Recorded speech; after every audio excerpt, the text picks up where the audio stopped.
2 Corinthians chapter 10. Now it is I myself, Sha'ul, making an appeal to you with the meekness and forbearance that come from the Messiah.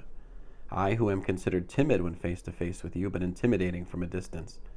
But I beg you not to force me to be intimidating when I am with you, as I expect to be towards some who regard us as living in a worldly way. For although we do live in the world, we do not wage war in a worldly way, because the weapons we use to wage war are not worldly. On the contrary, they have God's power for demolishing strongholds. We demolish arguments and every arrogance that raises itself up against the knowledge of God. We take every thought captive and make it obey the Messiah.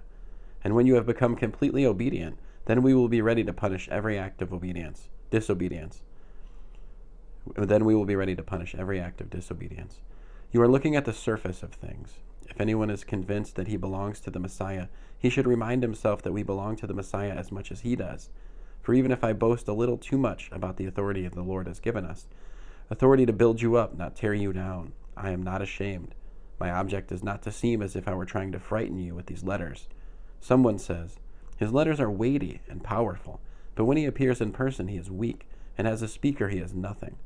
Such a person should realize that what we say in our letters when absent, we will do when present. We don't dare class or compare ourselves with some of the people who advertise themselves. In measuring themselves against each other and comparing themselves with each other, they are simply stupid. We will not boast about what lies outside the area of work which God has given us. Rather, we will boast within our assigned area, and that area does reach as far as you. We are not overextending our boasting as we had not reached as far as you, for we did come all the way to you with the good news of the Messiah.